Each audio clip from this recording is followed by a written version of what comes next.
The day I laid my husband to rest, I felt more than just his body was leaving with him. It wasn't only the crushing weight of grief that choked me, but a frozen dread in my chest, a suspicion moving among the flowers and the soft whispers. Because while everyone else wept, I saw something that turned my blood to ice. My daughter-in-law, Vanessa, leaned over the casket and, pretending to stroke the lapel of Elijah's suit, she discreetly slipped a small object into the inner pocket. Her hand trembled for barely a second. No one else noticed. I did. For an instant, I doubted my own eyes. I thought the pain was playing tricks on me, that maybe it was just a tissue or a metal, but no. The look on Vanessa's face was too deliberate, too cold, and the way she glanced at my son, Marcus, afterward was that of someone who had completed a mission. I was frozen still. The pastor continued the service. The incense rose in pale spirals, and the words about eternal rest felt hollow. All I could think about was that brief, secretive movement, that hand hiding something on the body of the man with whom I'd shared 40 years of my life. When the ceremony ended and everyone moved to the adjoining reception hall for coffee and condolences, I stayed behind, alone in front of the casket. The silence was so deep, I could hear the creaking of the wood. The smell of melting wax made me dizzy. Then I took a step forward, my heart pounding so hard I was afraid someone might hear it. I leaned over Elijah. He was so quiet, so impeccable in his navy suit. His face looked like a man at peace, but I knew, as only a wife knows, that his stillness wasn't serenity. It was a mystery. I slid my trembling hand into the jacket pocket. My fingers touched something hard, rectangular. I pulled it out carefully. It was a precisely folded white envelope, and on it, handwritten, was my name, Celeste. The world seemed to stop. My breath caught. I tucked it into my purse, checking all around to make sure no one had seen me, and pretended to adjust my black scarf. A few minutes later, they closed the coffin, and with that dull thud of the hammer on the lid, I knew the real burial was just beginning. On the ride back home, the highway seemed endless. The car moved through the evening mist, and every thought was a drumbeat in my head. What had Elijah meant with that envelope? And why had Vanessa, my daughter-in-law, been the one to place it there? Was it a message from him or a trap from her? I didn't want to open it yet. I clutched it against my chest as if it contained the voice of a dead man. When I arrived, I put my purse on the dining room table. The lights were off, the house silent. Everything smelled of fading flowers and emptiness. I sat in the chair where Elijah used to read the newspaper, and only then did I open the envelope. Inside was a sheet of paper folded in thirds and a small, dark metal key. The letter was short, written in my husband's firm handwriting. Celeste, if you are reading this, it means I couldn't do it in person. What you believed was yours never was. Trust no one. Sometimes the closest love is the one that wounds the deepest. I read those lines over and over, as if I could find the soul they had stolen from me between the words. The paper smelled of wax and earth. And the key gleamed with a dull sheen, as if guarding centuries of silence. I didn't sleep that night. Every shadow in the house seemed different. Every corner carried a weight it hadn't before. The wind banged against the windows, and memories crept in with it. Elijah's laugh, his smell of tobacco, his youthful promises. I had loved him with every part of me, and yet now I doubted everything. When the clock struck 3 a.m, I got up. I couldn't bear the uncertainty anymore. I took the key, placed it on the table, and observed it under the lamp's light. It was old, with the number 47 etched on the side. It looked like a safety deposit box key. And then I remembered. Weeks before he died, Elijah had said something strange. If anything happens to me, don't look for answers at home. At the time, I thought he was raving with fever, but now those words stabbed me like a knife. He knew something, and Vanessa did too. The next morning, my son Marcus called me. "Mom, how are you holding up?" "Fine, son, as best as can be expected. Vanessa and I are coming over later. We want to talk to you." His tone was kind, but there was an unease in his voice that I couldn't quite define. "Of course," I replied. "I'll wait for you." I hung up, and my hands closed around the key. I felt a current of electricity run through my body.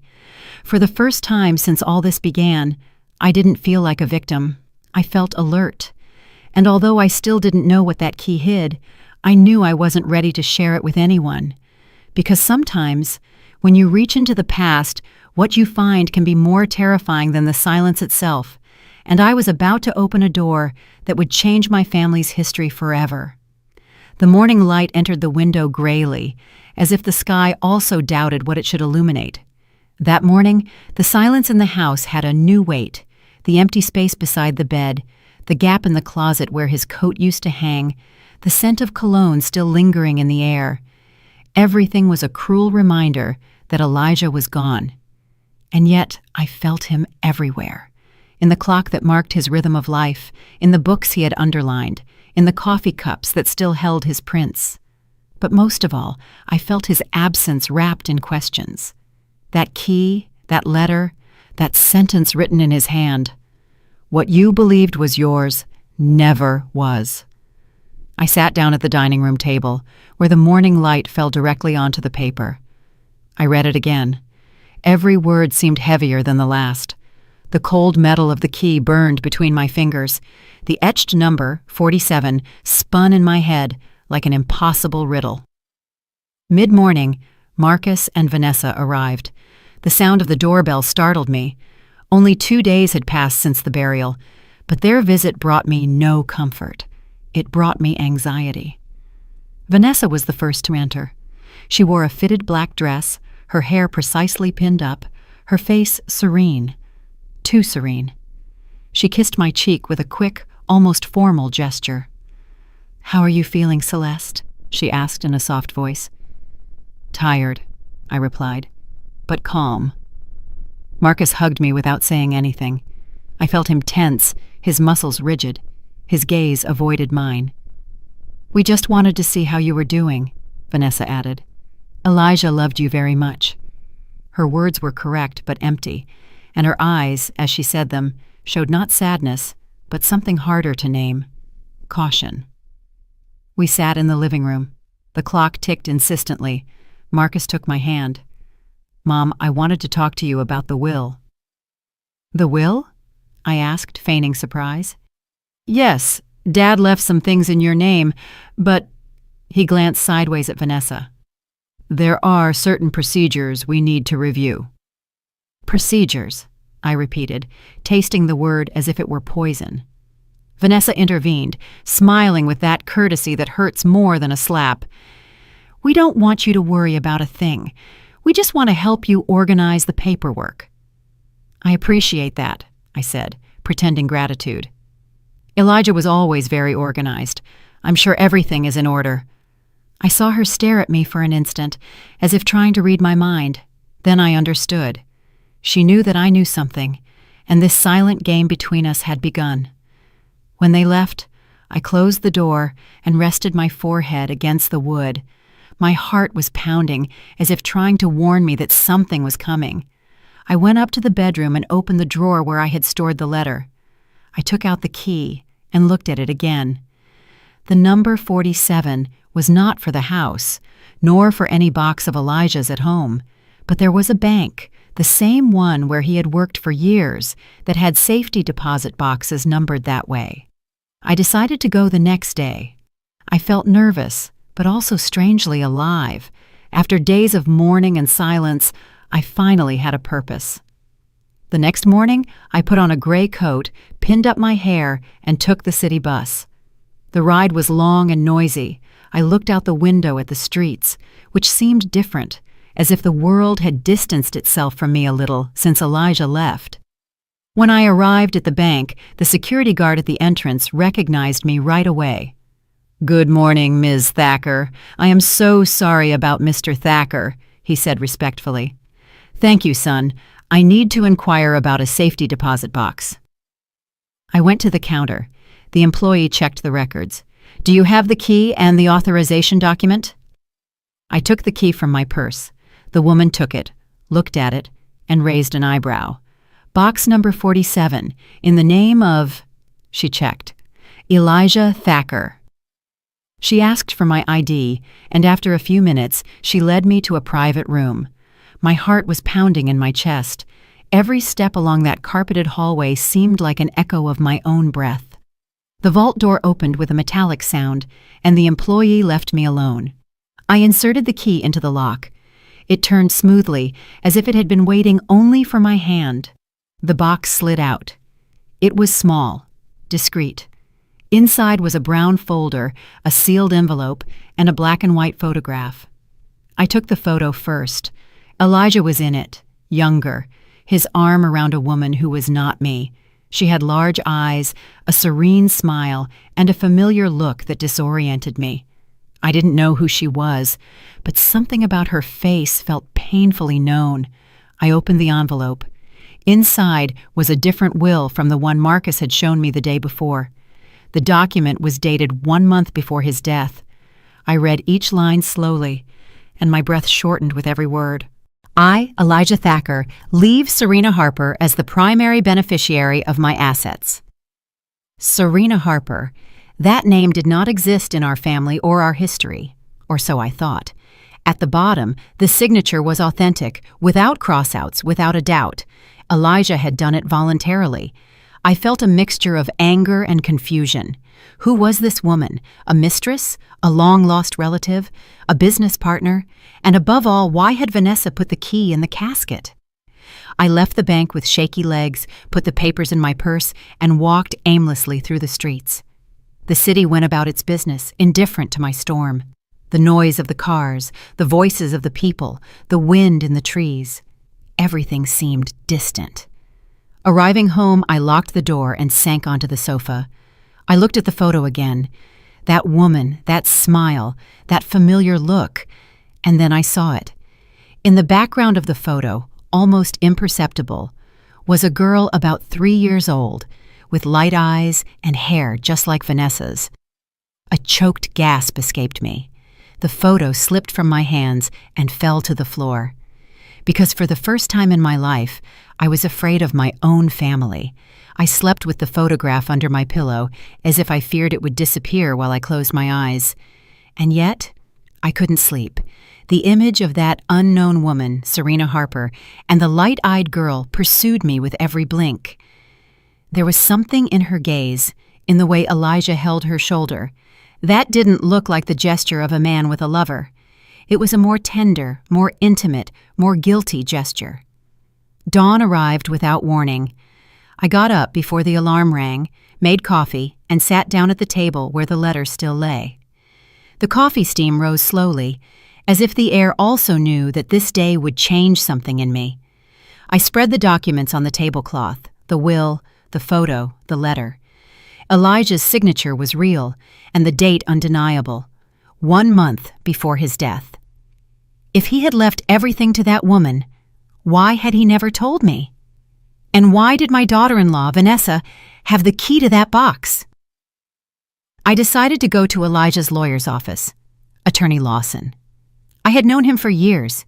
He was the one who helped us buy the house and formalize the original will, the one where everything belonged to me and Marcus. When I arrived, the lawyer greeted me with a courtesy loaded with discomfort. "Ms. Thacker, my condolences again. Elijah was a great man." "He was," I replied with a thread of a voice. "I need to speak to you about his will." "Of course. I have a copy here." He opened a filing cabinet and pulled out a green folder. "It says here that his assets would pass to you and your son in equal shares." "And what about this one?" I asked, placing the document I had taken from the bank onto his desk. The man adjusted his glasses and read it in silence. His face changed. "I haven't seen this before. Do you recognize the signature?" "Yes," he said after a few seconds. "It is your husband's, no doubt, but what? This document was never filed here." I knew in that instant that someone had been pulling strings. Elijah had made this will in secret, and someone else, probably Vanessa, had wanted to make sure I never found it. Attorney Lawson, did you know a woman named Serena Harper?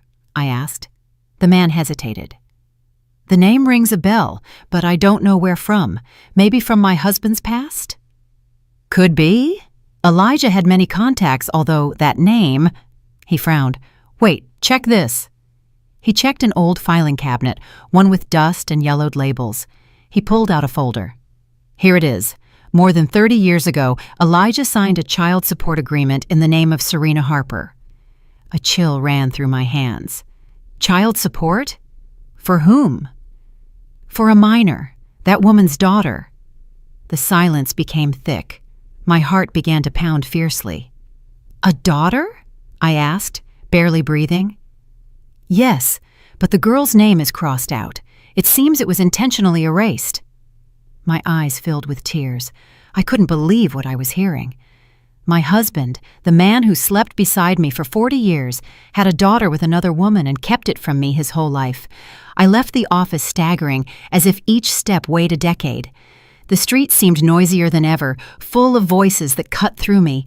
I walked aimlessly until I ended up in front of the cemetery. The gate was open. I entered. The air smelled of earth and faded flowers. I stopped in front of Elijah's grave. The marble was still clean, the wreaths drying in the sun. I rested my hand on the headstone. Why, Elijah? I whispered. Why did you lie to me?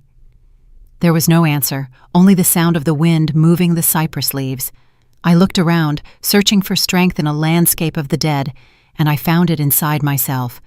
If you wanted to keep secrets, I said to the marble through clenched teeth, I will unearth them one by one, and when I have them all, I promise you, no one will ever use your silence to destroy me again. Arriving home, I found Vanessa waiting for me at the door. Her presence took me by surprise. Where were you? She asked in a tone that was half sweet, half controlling. Taking a walk, I replied without emotion. Marcus is worried. He hasn't slept since the funeral. Neither have I. She observed me with that look that seemed to want to pierce me. Did you find anything? She suddenly asked. What are you referring to? I said, trying to stay calm. I don't know. Sometimes people keep memories. Elijah had many. I didn't answer. Her words were carefully measured, but her intention was clear. She knew I had opened the box. You know, Vanessa, I said softly, there are things you think you know about people, but time always has a strange way of showing us what we didn't want to see. She smiled. That's true, Celeste. Time reveals everything. Yes, I added, even lies. Her smile froze for a second, and I knew with absolute certainty that I had hit the mark. That night, I couldn't stop looking at the photo. Elijah, Serena, and the girl. I observed the little girl's features again, the shape of her chin, the curve of her eyebrows, the defiant look. They were the same ones I had seen in Vanessa. The same sparkle, the same shadow in the eyes. My heart jumped. I brought my hands to my face, horrified. It couldn't be, but it was. Everything fit. The letter, the key, Vanessa's attitude, her presence in Marcus's life. It wasn't coincidence. It wasn't fate. It was a plan that had started before I even knew who she was. I closed my eyes and prayed, not for forgiveness, but for clarity, because something told me that what I was about to discover would not only change my life, but could cost it. The mind has a curious way of protecting itself. When something hurts too much, it hides it under layers of routine. That morning, I tried to pretend everything was normal. I made coffee, opened the windows, put on soft music. But there was no way to muffle the noise the truth was making, pounding inside me like a broken clock. The photo was on the table, staring at me. That 3-year-old girl with the same glint in her eyes as Vanessa watched me from the past. I didn't need a DNA test to understand. I knew it the instant I looked at her. Vanessa was the daughter of Serena Harper, and Elijah, my husband, was her father. I remained still for a long time, letting the certainty sink in. 40 years of marriage, and I still had secrets left to discover. I left the house without telling anyone where I was going. I took a taxi to the old neighborhood where my friend Loretta lived, a woman who had known everyone in the area for more than 40 years. She had been my confidant in difficult times. If anyone could help me connect the dots, it was her. Loretta received me in her robe, her gray hair tied up, and a look of concern. "Celeste, goodness, you look pale. What happened?" I sat on her sofa and told her everything, from the letter in the casket to the photo, including the will and the visit to the lawyer. She listened without interrupting, her hands clasped over her knees. When I finished, she looked at me with something between pity and fear. "Serena Harper," she repeated. "Of course I remember her. Did you know her?" I asked, feeling my heart race. "She lived 2 streets down from your house many years ago. She was a pretty woman, reserved, and Elijah helped her, or at least that's what he said. She was a seamstress. Your husband would bring her orders from his office, but there were rumors." My throat tightened. "What kind of rumors?" "That she had a daughter, and that the father was, well, you know who." "Elijah," Loretta lowered her gaze. "I never confirmed it, but they moved away suddenly. People said he bought her a house on the other side of town." I stayed silent. The words floated like knives, suspended in the air. Serena, the daughter, the house, it all fit. Upon returning home, Vanessa was waiting for me. I don't know how she did it, but she always appeared right when I least wanted her near. She was in the garden, watering the plants with a fake smile. "What a lovely morning, isn't it, Celeste?" she said without looking at me. "Depends on who you ask." She put down the watering can, dried her hands, and observed me with a calm, too calm expression. "Is something wrong?" "Only that I was thinking about your mother." The expression on her face changed for barely a second, but it was enough. A shadow crossed her eyes. "My mother?" she asked in a low voice. "Yes, Serena Harper." The smile completely vanished.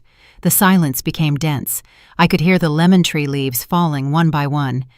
"So you know now," she finally said. "You didn't intend to hide it forever, did you?" She didn't answer. "Only until I finished what I came to do." Her tone was cold, measured, but charged with something deeper, resentment. "Your father," she began to say, "my father was a coward. He abandoned my mother when she needed him most. She got sick. She died without a dime, and meanwhile, you and your son were living surrounded by luxury, parties, trips. Do you know what it's like to watch your mother sewing until her fingers bled just to pay the rent, while the man who gave you life was toasting at a restaurant with his legal wife?" I couldn't answer. My lips trembled. She continued, each word a lash. "That's why I approached Marcus. That's why I accepted his love. Not for him, for justice." "Justice," I whispered. "Or revenge. Sometimes they are the same thing." I felt a pang in my chest, but not of guilt, of rage. Rage at Elijah, for his silence, for the way his sin had germinated inside my own house. But above all, rage because Vanessa had used my son, my grandson, my entire family as an instrument of her revenge. "What was it you put in the casket?" I asked. She smiled ironically. "A memory." "What kind of memory?" "A photograph of my mother, so that wherever he is, he never forgets who he destroyed." I was speechless. The clarity of her hatred was more terrifying than any threat.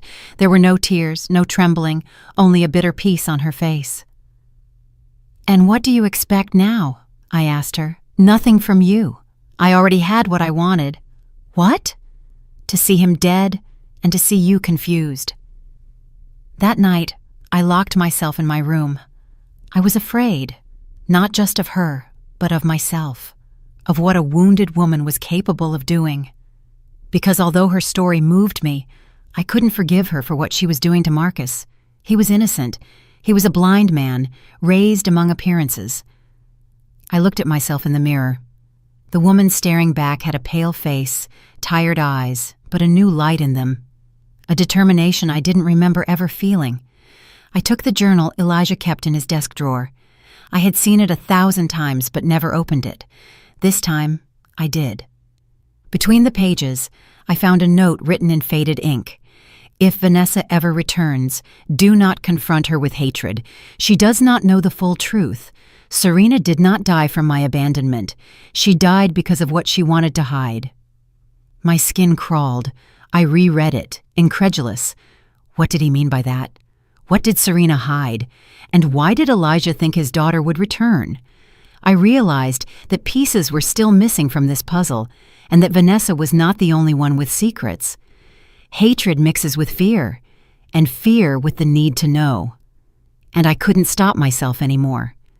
Because when a woman discovers that she has lived a life built on lies, she no longer seeks comfort. She seeks truth.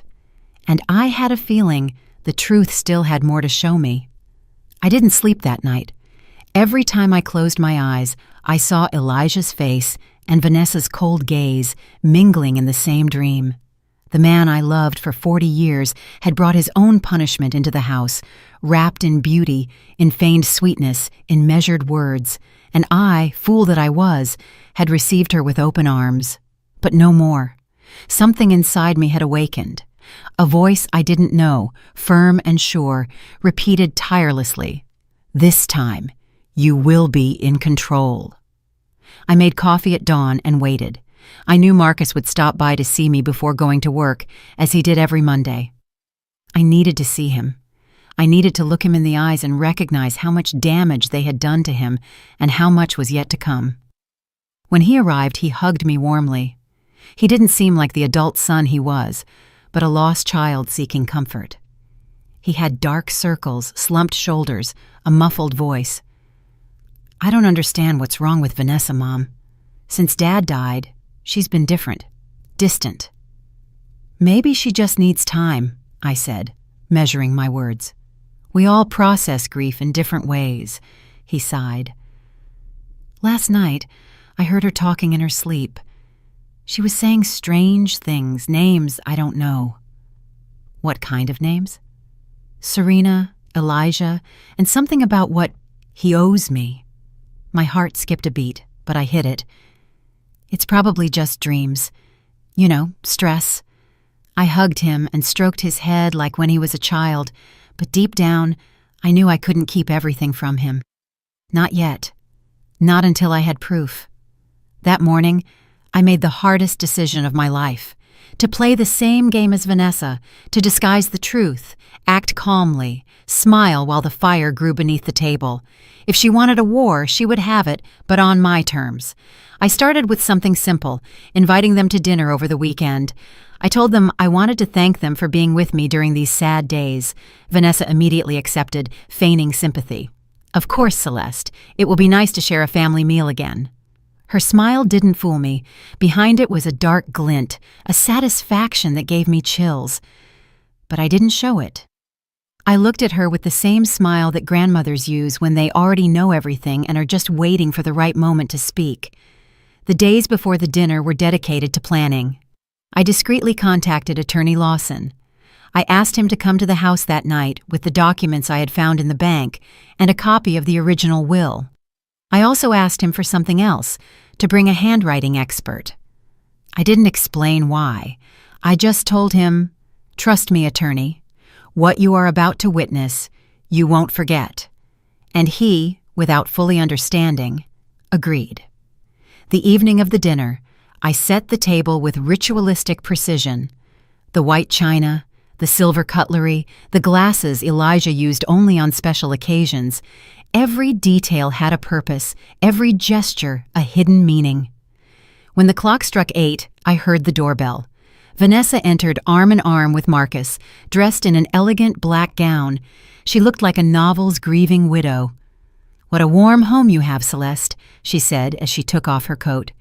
"Thank you, dear," I replied sweetly. "I'm glad to see you in good spirits." We sat down to dinner. The atmosphere, though cordial, was charged with tension. Marcus tried to keep the conversation light, but Vanessa constantly interrupted him with calculated phrases, with innuendos disguised as affection.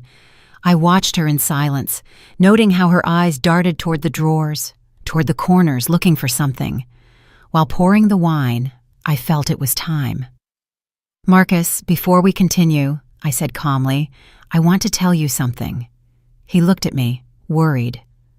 "What is it, Mom?" "I just want to thank you for being such a noble son.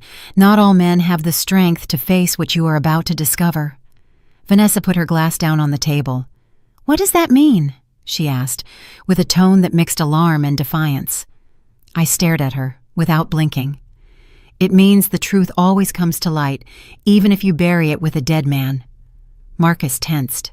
"Mom, what are you talking about?" "About your father, son, and what he hid before he died." Vanessa abruptly stood up.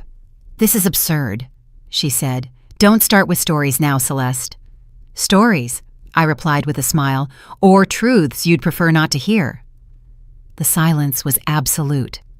Then calmly, I took the folder from the bank out of a drawer and placed it on the table. "You recognize this key, don't you?" I asked. She paled. "I don't know what you're talking about." "It was the key you put in the casket, the same one that opened this box." Marcus looked at me, bewildered. "What key, Vanessa?" She didn't answer. "In that box," I continued, "I found a will. One where your father leaves everything to a woman named Serena Harper." Marcus froze. "Who is that woman?" "Your wife could answer that better than I said, looking directly at Vanessa. Vanessa clenched her fists. "What are you suggesting?" "Nothing you don't already know," I whispered. She stepped back, and then I knew I had hit the exact wound. "No, daughter," I said. "This is the truth." "What truth?" "My mother died years ago. She has nothing to do with you." "Oh, really?" I opened the envelope and took out the photo. "Then explain this." The photo fell onto the table. Marcus picked it up with trembling hands. "What is this?" "Your father and Serena, and the girl you see there." My voice broke. "That is Vanessa." He looked at his wife, pale, speechless. "Is that true?" he asked her. Vanessa, cornered, let the mask drop. Her voice changed. "Yes, it's true," she said coldly. "And I don't regret anything." Marcus stood up, incredulous. "You lied to me." "Your father ruined my mother's life. I only returned the favor." Her confession fell like thunder. I watched the collapse in silence. Inside, a part of me wept, but another, older and stronger, smiled, because finally the poison had come to the surface. The night after the dinner was the longest of my life. The silence in the house weighed down as if the walls had absorbed all the screams, all the tears, all the secrets revealed. Marcus had left without a word. Vanessa, after her confession, stormed out, leaving behind a bitter scent, a mix of perfume and revenge. I stayed alone, looking at the empty table. The photo was still there next to the half-empty glasses.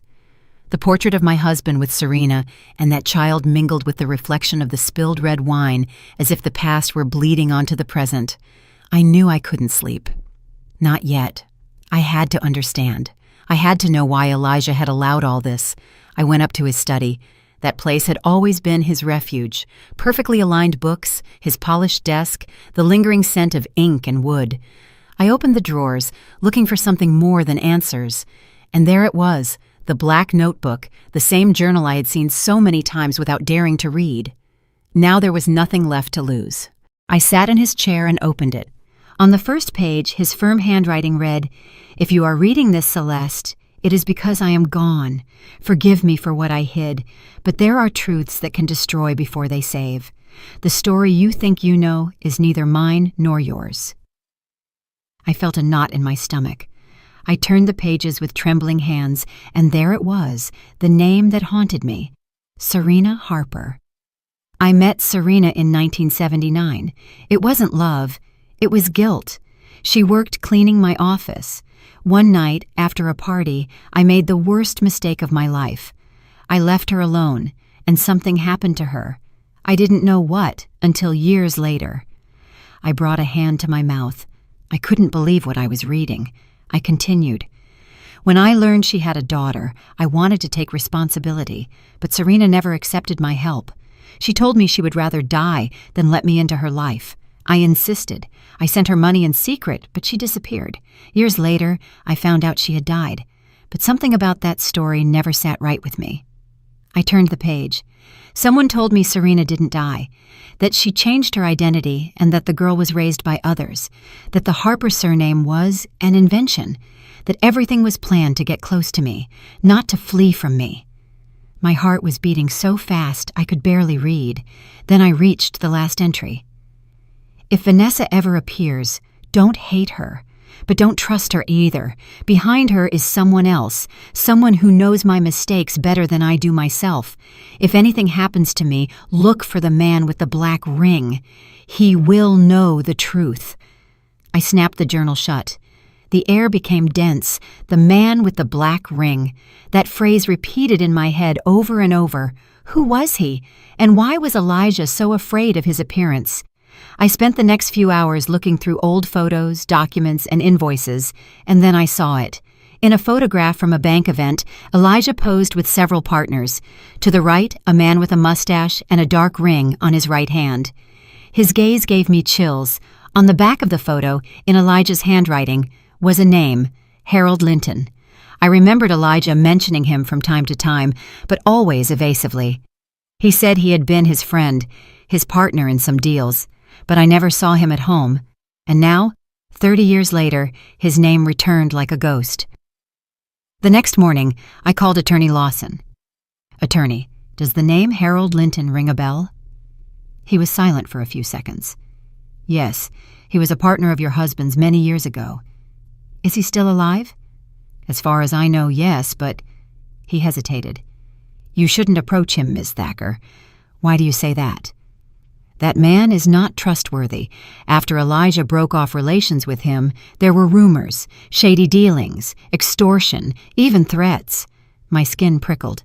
Where does he live? I asked.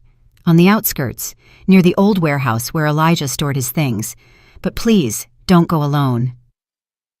I hung up without answering. I knew I would go anyway. That afternoon, I took the bus to the industrial district. The warehouse was still there, old, rusty, overgrown with weeds. The wind carried dust and papers. I knocked on the door, my heart pounding like a drum. No one answered. I knocked again. Harold Linton, I called out. The door slowly opened, and there he stood, an older man with white hair and a shiny black ring on his hand. His gaze was hard, but not surprised. So you finally came, he said in a raspy voice. Elijah knew you would one day. I froze. Who are you? I asked. The one who knows why your husband died. The floor seemed to move beneath my feet. He died? I stammered. Elijah had a heart attack. The man let out a bitter laugh. Heart attack? No, Mrs. Thacker. What are you saying? I'm saying your husband was poisoned. My breath hitched. By whom? By the same person you think loved him. Vanessa? I asked. He shook his head. No, by someone who used her. Who? A woman named Serena. I felt a punch in the chest. That can't be. Serena is dead, right? His smile was chilling. Are you so sure? My world came crashing down, the air filled with echoes, with voices from the past, with the image of that photograph. Serena, the woman I thought was dead, was alive. And if she was, what role did she play in all this? I returned home trembling. I turned on all the lights. Even though it was the middle of the day, I couldn't stop thinking about that man's gaze, his black ring, the words he had said. Your husband was poisoned. And then I remembered something. One night before he died, Elijah had complained about a bitter taste in the tea that Vanessa prepared for him. She was caring for him those days because I was sick, and he had said between coughs, "It doesn't taste the same, but it doesn't matter, it's made with love." I closed my eyes and brought my hands to my mouth. The truth was revealed before me. Monstrous, impossible to deny. Elijah had been poisoned, and I, unknowingly, had lived under the same roof as his killer. But if Harold was right, Vanessa didn't act alone. Someone else was pulling her strings from the shadows. Serena, alive, still waiting for one last revenge. My heart was beating so hard I thought it would break my chest, and in that moment I knew. What was coming wasn't the end, it was the real beginning. There are silences that scream. That night mine was deafening. I walked through the house with the journal in my hand, reviewing every word, every trembling stroke of Elijah's handwriting. If anything happens to me, look for the man with the black ring. I had already done it, and what Harold Linton had told me kept repeating in my head. Your husband was poisoned, not by her, but by someone who used her. What if everything I thought I knew was just the surface? What if Vanessa had also been a pawn in a bigger game? I sat in the darkness in front of the wedding portrait that still hung in the living room. Elijah smiled, holding my hand. I looked at him with the faith that only women who believe in eternity have. Now I knew that eternity doesn't exist. Only the truths that no one wanted to see remain. The next morning, I received a call. It was Harold. His voice sounded grave, urgent. I found her, he said bluntly. Serena? What are you saying? She's alive, and she wants to see you. The ground seemed to open beneath my feet. Where? At the old Bayview Hotel tonight. But I warn you, don't go alone. Don't trust anyone. He hung up before I could answer. The silence that followed was a knife. As evening fell, I asked Marcus to come over. He had to know everything. I showed him the journal, the will, the photo, and told him what Harold had said. He listened without interrupting, pale, incredulous. Mom, he whispered at the end, are you sure they aren't manipulating you? I am, I replied firmly. But I won't stand by and do nothing. I saw the fear in his eyes. Let me come with you. No, son. If what I fear is true, I want you to stay away. I stroked his face. Promise me that no matter what happens, you won't see Vanessa again. He nodded, though there was pain in his eyes. I knew that promise would break his heart. I arrived at the hotel at 9 o'clock at night. The place seemed frozen in time. Damp walls, flickering lights, a smell of confinement and dust. The receptionist, an elderly man, pointed me to room 204. My footsteps echoed down the empty hallway. Every creak of the floor was a warning, every shadow a threat. I knocked on the door. A voice from inside said, "Come in, Celeste. I was expecting you." I entered. The room was dimly lit by an old lamp. By the window, a woman sat with her back to me. She had white, straight hair and a dark shawl over her shoulders. When she turned, I felt a shiver. It was Serena. Older, more fragile, but alive. Her eyes held the same sparkle as in the photograph. "So, it's you," I said, barely breathing. "Yes." Her voice was soft, but firm. "And you are the wife, the widow," I corrected. We looked at each other in silence. For a moment, only the weight of the decades that separated us existed, and the shadow of a dead man between the two of us. "Your husband was a coward," she said bluntly. "And you, a shadow that never left," I replied.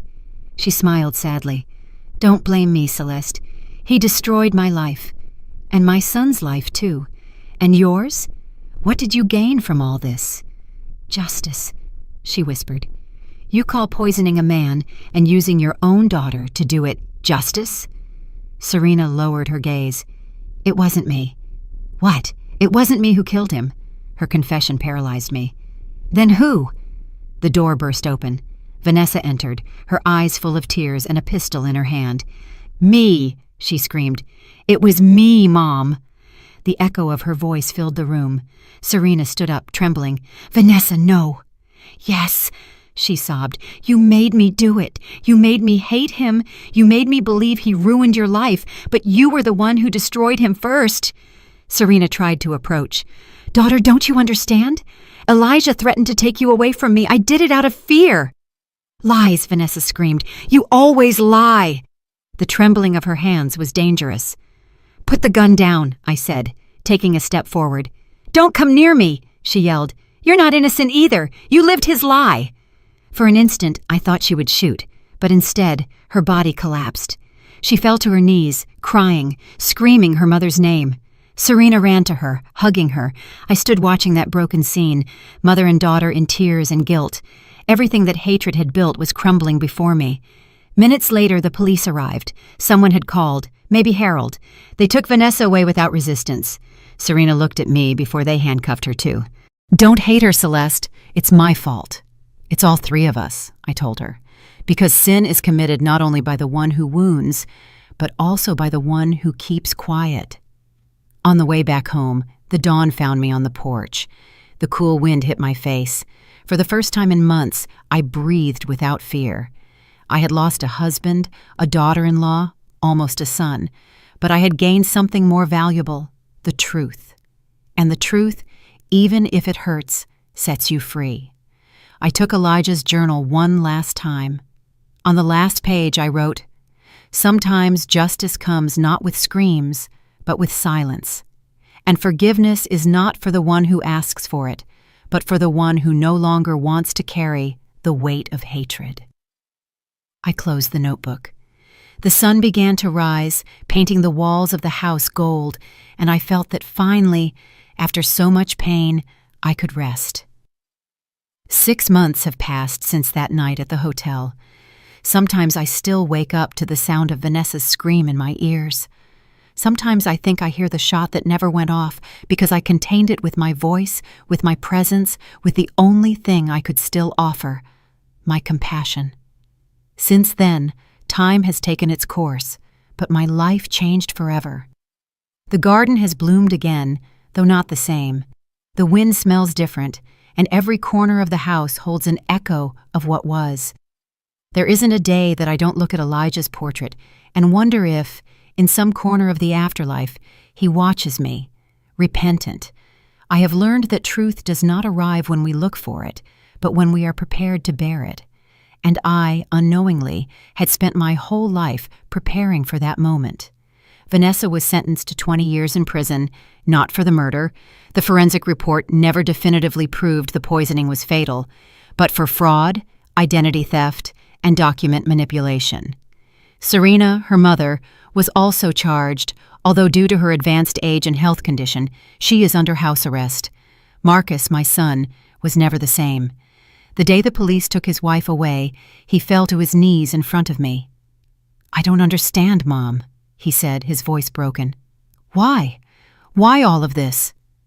I hugged him, and I didn't know what to answer, because deep down, I don't fully understand it either. Hatred is a silent inheritance. It is transmitted without words, like a shadow passing from one generation to another. And sometimes, when you don't stop it in time, it ends up devouring everything it touches. Marcus decided to leave the city. He calls me once a week, but his voice sounds distant, tired. I don't blame him. His soul is broken, and every word of mine reminds him of the pain he tried to bury. I also thought about leaving, to abandon this house, this neighborhood, this country if necessary. But then I understood that fleeing is not healing. Healing is staying, facing the echo of the past and learning to live with it. So I stayed. I have dedicated my days to restoring the small things that used to give me peace. Painting the walls, caring for my plants, writing. I have filled entire notebooks with my story, not for me, but for those who come after. I want any woman like me, a wife, a mother, a grandmother, who feels her life crumbling because of a betrayal, to be able to read my words and know that survival is possible. 2 weeks ago, I received a letter. It was from Attorney Lawson. Inside, a yellowed envelope sealed with Elijah's handwriting. My heart leaped. It read, "Celeste, if this letter reaches you, it is because the truth has come to light. Don't seek to forgive me, just to understand me. I never loved Serena as I loved you. It was a mistake, one I dragged my whole life. But when I found out I had a daughter, I wanted to help, even if in secret. I never imagined that attempt at redemption would destroy us. If there is anything after death, I hope to see you there to tell you with my own lips what my cowardice prevented me from saying in life. I loved you. Always. Elijah. I read that letter over and over until it was soaked with tears.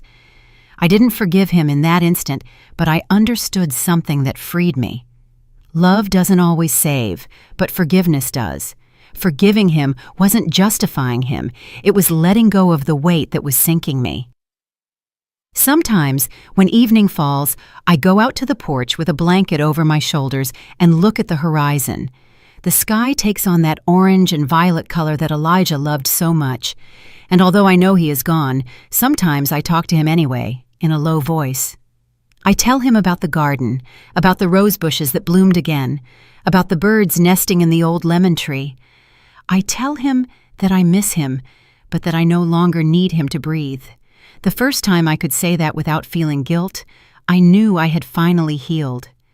I also think of Vanessa, of her eyes full of rage the last day I saw her. I don't hate her. I know her story was written by others before she could choose. She was a child of abandonment, of resentment, of silence, and those are cruel parents.